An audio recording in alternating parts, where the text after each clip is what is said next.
Okay, તો આજે આપણે સાંદ્રતાના ટોપિકની અંદર જોવા જઈ રહ્યા છે મોલાલિટી. ગઈકાલે આપણે મોલારિટી જોઈ, મતલબ કે આગળના વિડીયોની અંદર આપણે મોલારિટી જોઈ. આજે આપણે જોવા જઈ રહ્યા છે મોલાલિટી, અને તેના ઉપર આધારિત કેટલાક દાખલા પણ હું તમને લોકોને સોલ્વ કરાવીશ.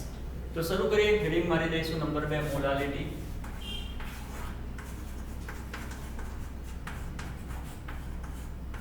ચલો, સૌથી પહેલા આપણે તેની વ્યાખ્યા લખીશું. વ્યાખ્યા એવું કહેવાય છે કે 1 કિલોગ્રામ દ્રાવકમાં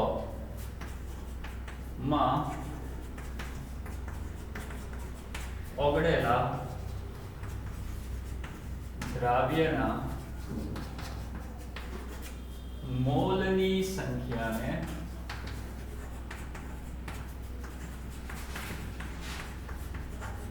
મોલાલિટી કહે છે. ગઈકાલે આપણે મોલારિટી જોઈ ગયા. મોલારિટીમાં શું કહેતા હતા? 1 લિટર જલીય દ્રાવણમાં ઓગળેલા દ્રાવ્યના મોલને મોલારિટી કહે છે. જ્યારે આજે છે મોલાલિટી, શબ્દ થોડો ચેન્જ થઈ ગયો. તો એની અંદર એવું કહેવાય છે કે 1 કિલોગ્રામ દ્રાવકમાં, અહીંયા દ્રાવક આવશે, દ્રાવક, અને એ જે દ્રાવક છે તેનું વજન કિલોગ્રામમાં હોવું જોઈએ. 1 કિલોગ્રામ દ્રાવકમાં ઓગળેલા દ્રાવ્યના મોલ. મોલ તો દ્રાવ્યના જ છે, ખાલી આજની વ્યાખ્યામાં ફરક શું પડ્યો? જ્યાં કાલે આપણે દ્રાવણનું કદ લેતા હતા એની જગ્યાએ આજે લેવાનું છે દ્રાવકનું વજન. કિલોગ્રામ એ વજન કહેવાય કે ના કહેવાય? દળ કહેવાય કે ના કહેવાય? 1 કિલોગ્રામ દ્રાવકમાં ઓગળેલા દ્રાવ્યના મોલની સંખ્યાને મોલાલિટી કહેવાય. સૂત્ર લખી નાખીશું તેનું. મોલાલિટી બરાબર દ્રાવ્યના મોલ. કાલના સૂત્રમાં પણ આ તો હતું જ, બરાબર ને? દ્રાવ્યના મોલ એ તો હતું જ, ખાલી નીચે શું આવતું હતું? દ્રાવણનું કદ લીટરમાં. આજે આપણે લખીશું દ્રાવ્યના મોલ છેદમાં દ્રાવક નું દળ, પણ શેમાં? કિલોગ્રામ. છે કે નહીં? સિમ્પલ છે. તો મોલાલિટી બરાબર દ્રાવ્યના મોલ છેદમાં દ્રાવકનું દળ કિલોગ્રામમાં. ચાલો એકમની ચર્ચા કરી લઈએ. તમે જોઈ શકો છો કે ઉપર જે છે તે મોલ છે, અને મોલનો એકમ તો આપણે મોલ જ કહીએ છીએ. અને નીચે શું છે? તો કે કિલોગ્રામ, તો કે મોલ પ્રતિ કિલોગ્રામ. તો મોલાલિટીનો એકમ બની ગયો મોલ પ્રતિ કિલોગ્રામ, જેને શોર્ટમાં તમે સ્મોલ m લખી શકો. સ્મોલ m, બરાબર? કાં તો એકમ લખો મોલ પ્રતિ કિલોગ્રામ, અને એને શોર્ટમાં લખવું હોય તો તમે લખી શકો સ્મોલ m, જેને વંચાઈ મોલલ. વંચાઈ મોલલ, બરાબર? તો જે રીતે ગઈકાલે મોલારિટીમાં આપણે મોલર શબ્દ વાપરતા હતા, આજે આપણે શોર્ટમાં વાપરીશું મોલલ. તો આ સૂત્ર થઈ ગયું, એનો એકમ થઈ ગયો. જે રીતે કાલે મેં તમને લોકોને મોલારિટીમાં મેઇન સૂત્ર તો આપણે આજ મોડે કરવાનું છે, દાખલા બધા આના પરથી જ ગણીશું, પણ છતાં અમુક સૂત્ર મેં તમને લોકોને આપેલા, તો ફરી પાછું તમને સૂત્ર આપી દઉં એ રીતે. મતલબ કે આના પરથી બીજા અમુક સૂત્ર આપણે તારવી લઈએ. ચાલો ભાઈ, દ્રાવ્યના મોલ તો તેના તે જ રહેશે, તો તે દ્રાવ્યના મોલ. ચલો, દ્રાવકનું દળ આપણને શેમાં આપેલું છે? તો કે કિલોગ્રામમાં આપેલું છે. એને આપણે ગ્રામમાં કન્વર્ટ કરી નાખીએ. ચાલો, દ્રાવક એનું દળ.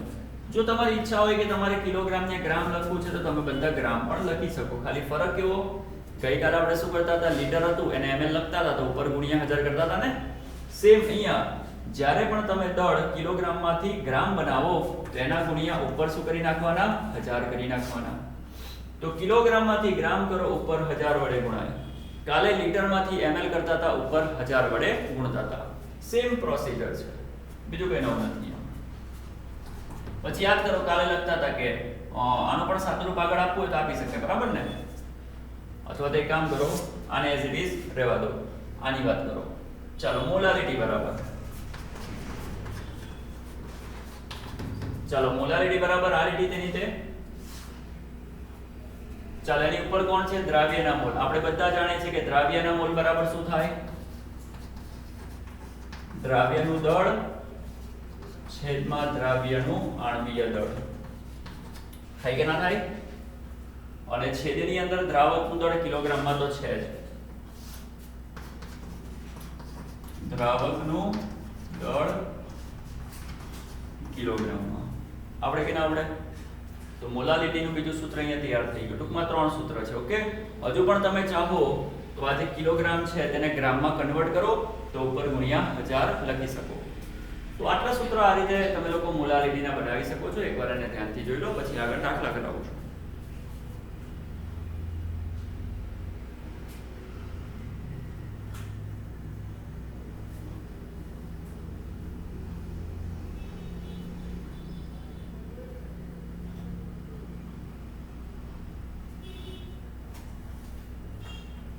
ચાલો હવે આપણે થોડી દાખલાની પ્રેક્ટિસ કરીશું. ધ્યાનથી જોજો થોડું.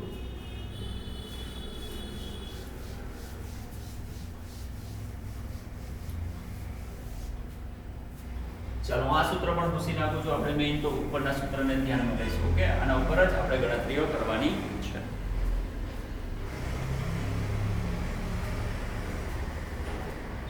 ચાલો પહેલો દાખલો લખજો મોલાલિટીનો. 75 ગ્રામ બેન્ઝીનમાં, જો ભાઈ બેન્ઝીનને કહેવાશે C6H6. 75 ગ્રામ બેન્ઝીનમાં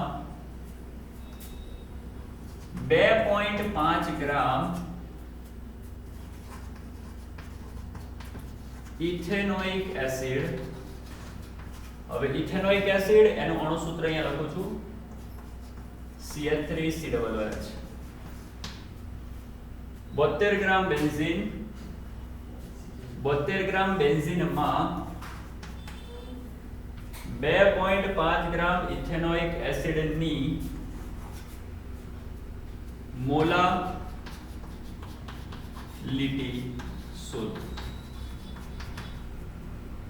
ઓકે, પરીક્ષામાં જ્યારે પણ આ પ્રકારનો દાખલો પૂછાય તો તમારે શું કરવાનું?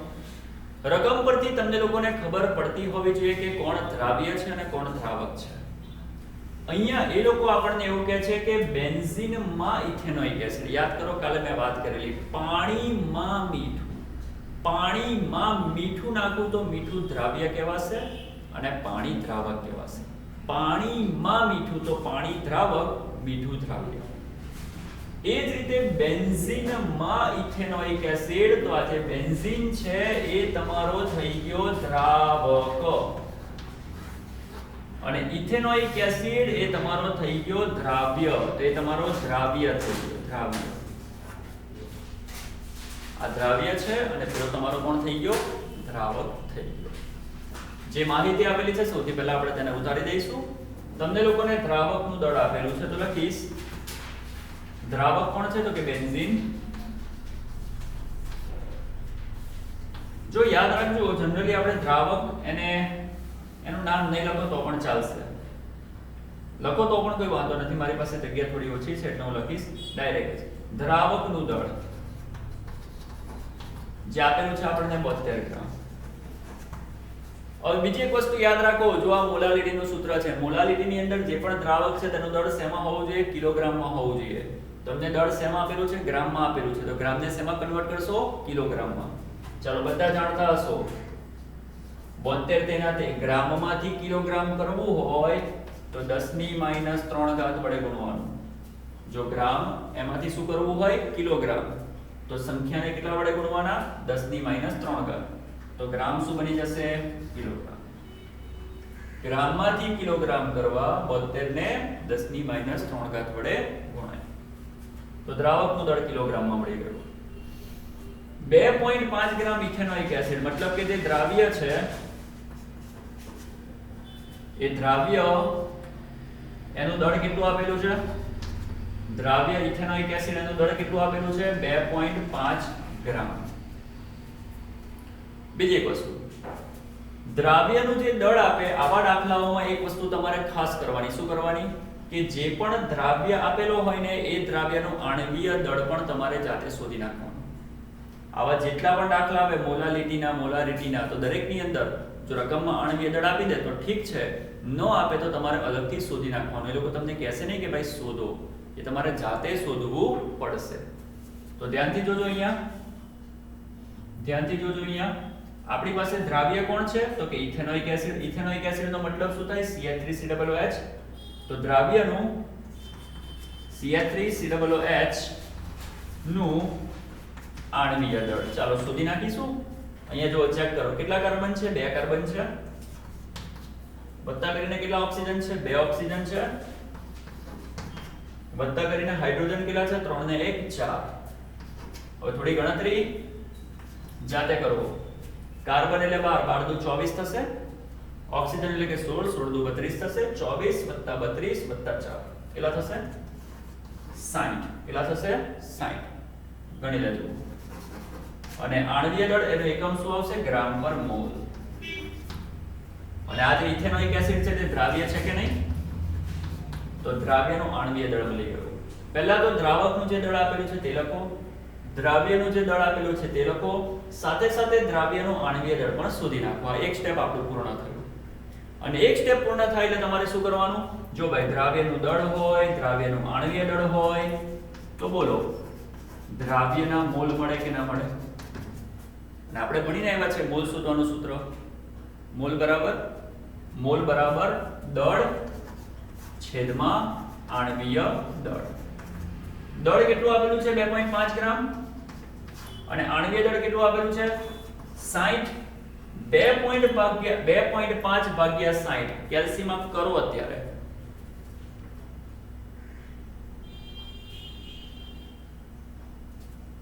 જવાબ આવશે 0.0417 મોલ તો આ તમને લોકોને મોલ મળી ગયા બોલો ચલો કેલ્શિયમ પૂછી લો તો તમને લોકોને દ્રાવ્યના મોલ મળી ગયા કે નહીં મળી ગયા તો આ તમને લોકોને મોલ મળી ગયા અને એકવાર તમને લોકોને દ્રાવ્યના મોલ મળે એટલે હવે તમે મોલાલિટી આરામથી શોધી શકો છો સૂત્ર છે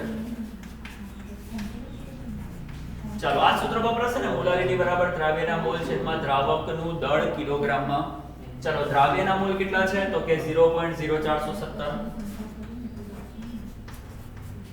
અને દ્રાવકનું દળ કેટલું મળ્યું જોવો તો અહીંયા છે દ્રાવકનું દળ 72 × 10⁻³ ઘાત અને જેવું તમે આનું સાદુરૂપ આપો ચાલો કેલ્સી વડાનું સાદુરૂપ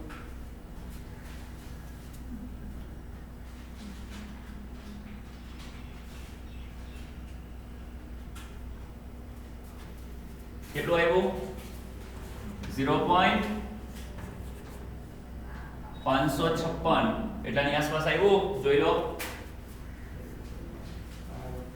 આવી ગયું અને એકમ લખો મોલાલિટીનો કયો આવશે મોલાલિટીનો એકમ કીધેલો ને મોલ પ્રતિ કિલોગ્રામ ઓકે તો ફરીથી જ્યારે પણ આ પ્રકારના દાખલા પૂછાય તો સૌથી પહેલા દ્રાવકનું દળ લખી નાખો ત્યારબાદ જે દ્રાવ્ય આપેલો છે તેનું દળ લખી નાખો ત્યારબાદ દ્રાવ્યનું આણ્વીય દળ લખી નાખો ત્યારબાદ દ્રાવ્યના મોલ શોધો અને ત્યારબાદ તેની મોલાલિટી શોધવાની બીજી એક વસ્તુ કે જ્યારે પણ તમને લોકોને દ્રાવક ગ્રામમાં આપે તો તેને કિલોગ્રામ કરવો પડે પહેલી વસ્તુ કે તમને ખબર હોવી જોઈએ કે કોણ દ્રાવ્ય છે અને કોણ દ્રાવક છે તો મેં તમને શીખવાડ્યું કઈ રીતે નક્કી કરવાનું પાણીમાં મીઠું નાખો તો પાણી દ્રાવક અને મીઠું પણ થઈ ગયું દ્રાવ્ય થઈ ગયું તો એ જ રીતે આપણે આ દાખલાને સોલ્વ કરેલો છે તો ફટાફટ એકવાર એને નોટ કરી લો પછી બીજો દાખલો કરાવું છું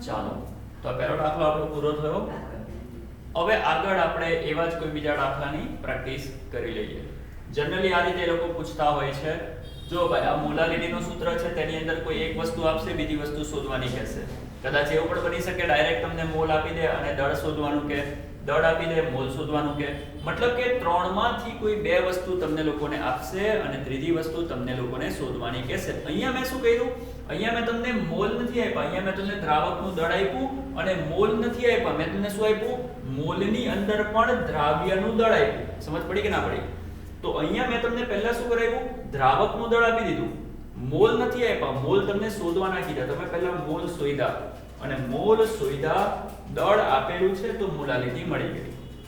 જરૂરી નથી કે દર વખતે આવો દાખલો આપણે સિમ્પલ પણ આપી શકીએ 1 માર્કની અંદર, જેમાં તમને મોલાલિટી ડાયરેક્ટ આપી દે, દ્રાવકનું દળ ડાયરેક્ટ આપી દે અને તમને લોકોને કહે કે દ્રાવ્યના મોલ શોધો. તે પણ આવડવું જોઈએ કે ના આવડવું જોઈએ? ચાલો એક નવા પ્રકારના દાખલાની પ્રેક્ટિસ કરાવું. લખજો રકમ.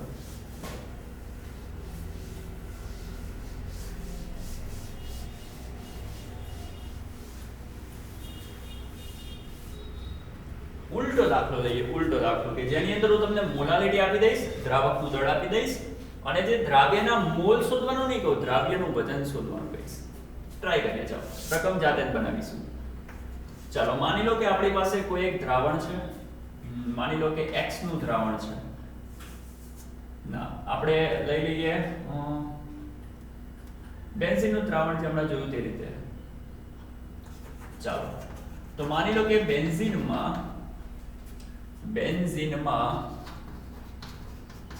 ઇથેનોઇક એસિડ નું દ્રાવણ બનાવવામાં આવેલું છે. માની લો કે બેન્ઝીનમાં ઇથેનોઇક એસિડનું આપણે દ્રાવણ બનાવેલું છે, બેન્ઝીનમાં ઇથેનોઇક એસિડનું એક દ્રાવણ બનાવેલું છે. જો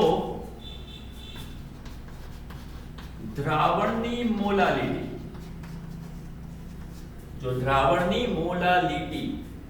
0.5 અથવા તો 0.2 મોલ પર કિલોગ્રામ હોય તથા બેન્ઝીનનું વજન અથવા તો બેન્ઝીનનું દળ 1000 કિલોગ્રામ હોય તો 80 કિલોગ્રામ લઈ લો, 80 કિલોગ્રામ હોય તો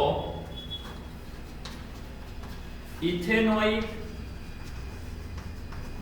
એસિડનું દળ શોધો.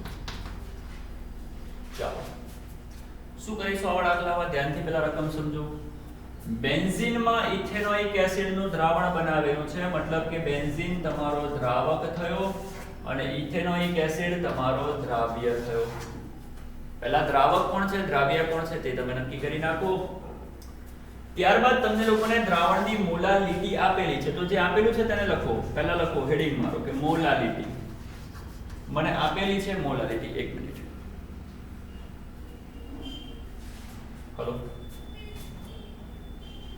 હા, તો તમને આપેલી છે મોલાલિટી. મોલાલિટી આપેલી છે 0.2 મોલ પર કિલોગ્રામ.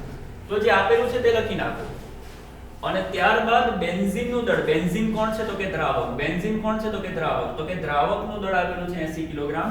તો લખો દ્રાવકનું દળ બરાબર 80 કિલોગ્રામ. શોધવાનું છે ઇથેનોઇક એસિડનું દળ. બોલો ઇથેનોઇક એસિડ કોણ છે તો કે દ્રાવ્ય. દ્રાવ્યનું દળ શોધવાનું છે. મેં તમને હમણાં થોડી વાર પહેલા આગળના દાખલામાં કીધું. શું કીધું?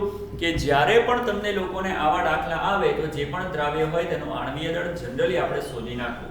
કારણ કે કોઈને કોઈ જગ્યાએ કામ લાગશે, ના લાગે તો શું લેવા દેવા, પણ શોધી નાખવાનું. અહીંયા આપણને દ્રાવ્ય તરીકે છે ઇથેનોઇક એસિડ અને મેં તમને કીધું કે ઇથેનોઇક એસિડનું અણુ સૂત્ર શું છે? આગળના દાખલામાં કીધું ને, હવે એને મોઢે કરી નાખો. CH3COOH. અને યાદ કરો આપણે એનું આણ્વીય દળ શોધેલું. કેટલું મળેલું? 60 ગ્રામ પર મોલ. મળેલું કે નતું મળેલું? તો ઇથેનોઇક એસિડ એનું આણ્વીય દળ પણ અલગથી શોધી નાખવાનું. હવે શું કરીશું આપણે શોધવું છે ઇથેનોઇક એસિડનું દળ. ચાલો એ બધી વસ્તુ જવા દો. આપણી પાસે મોલાલિટી છે, આપણી પાસે દ્રાવકનું દળ છે. મોલાલિટી હોય, દ્રાવકનું દળ હોય તો દ્રાવ્યના મોલ મળે કે ના મળે? મોલાલિટી હોય, દ્રાવકનું દળ હોય તો દ્રાવ્યના મોલ મળે કે ના મળે? એક કામ કરો, આ સમીકરણમાંથી દ્રાવ્યના મોલને કરતા બનાવો. ચાલો મોલાલિટી તેની તે આ નીચેની વસ્તુ ઉપર તરફ જાય કે ના જાય? કારણ કે ભાગાકારનો સંબંધ છે અને બરાબરની બીજી તરફ આવે તો ભાગાકાર ગુણાકાર બની જાય. તો લખીશું દ્રાવકનું દળ કિલોગ્રામમાં. મોલાલિટી તેના તે દ્રાવકનું દળ કિલોગ્રામમાં ઉપર ગયું અને બરાબર કરીને શું બચ્યું? દ્રાવ્યના મોલ. ચલો મોલાલિટી કેટલી આપેલી છે ચેક કરો 0.2 ગુણ્યા કરીને દ્રાવકનું દળ કેટલું આપેલું છે તો કે 80 બરાબર કરીને મળશે દ્રાવ્યના મોલ. ચલો આનું સાદુરૂપ આપો લખાશે 2/0 ગુણ્યા 80 બરાબર દ્રાવ્યના મોલ. 0 0 કેન્સલ થઈ ગયા 8 2 16 તો બોલો લખાશે દ્રાવ્યના મોલ બરાબર 16 મોલ. પણ આપણે દ્રાવ્ય એટલે કે ઇથેનોઇક એસિડ બરાબર ને? આપણે ઇથેનોઇક એસિડ એનું મોલ નથી શોધવું, આપણે તો દળ શોધવું છે. તો ચિંતા નહીં કરવાની, મોલ મળે તો દળ તો મળવાનું કે નહીં મળવાનું. કારણ કે યાદ કરો આપણી પાસે સૂત્ર છે. કયું સૂત્ર છે બોલો? અહીંયા લખો ઉપર. આપણી પાસે સૂત્ર છે મોલ બરાબર દળના છેદમાં આણ્વીય દળ છે કે નહીં? એમાંથી મોલ આપેલા હોય તો દળ મળે કે ના મળે? કઈ રીતે? દળને કરતા બનાવો. ચલો દળને કરતા બનાવવું તો જે ગુણાકાર વાળો જે ભાગાકાર વાળો સંબંધ છે તે મોલમાં ગુણાકાર બને કે ના બને? તો આણ્વીય દળ ઉપર આવે તો લખી શકાય દળ બરાબર મોલ ગુણ્યા આણ્વીય દળ. અહીંયાથી દળને કરતા બનાવો તો દળ બરાબર શું લખાશે? મોલ ગુણ્યા આણ્વીય દળ. ચાલો મોલ કેટલા મળ્યા છે અહીંયા ચેક કરો 16 અને આણ્વીય દળ કેટલું છે 60. સાદુરૂપ આપી દેજો 16 960 અને એકમ આવશે ગ્રામ. તો આ રીતે તમે લોકો તમારા દ્રાવ્યનું દળ શોધી શકો છો. જે શોધવાનું હતું આપણે ઇથેનોઇક એસિડનું દળ શોધો. ઇથેનોઇક એસિડ એટલે કે દ્રાવ્યનું દળ મળી ગયું. તો આ રીતે તમને દાખલો પૂછી શકે. આગળના દાખલામાં શું કરેલું? તમને દ્રાવ્યનું દળ આપેલું અને મોલારિટી શોધવાનું કહેતો હતો. આજે ઉલટું કર્યું, મોલારિટી આપી અને દ્રાવ્યનું દળ શોધવાનું કીધું. તો આ રીતના દાખલા જુદા જુદા તમને લોકોને પૂછી શકે છે. પ્રેક્ટિસ આની એકવાર કરી લેજો, જોઈ લો પછી આગળ વધીએ. ઓકે, તો આની આગળ આપણે શું જોઈ? સાંદ્રતા, મોલારિટી. અત્યારે આપણે કઈ જોઈ? મોલારિટી. હવે નેક્સ્ટ ની અંદર આપણે જોવા જઈ રહ્યા છે નવી સાંદ્રતા, જેનું નામ હશે નોર્માલિટી. તો સ્ટાર્ટ કરીએ છીએ નોર્માલિટી.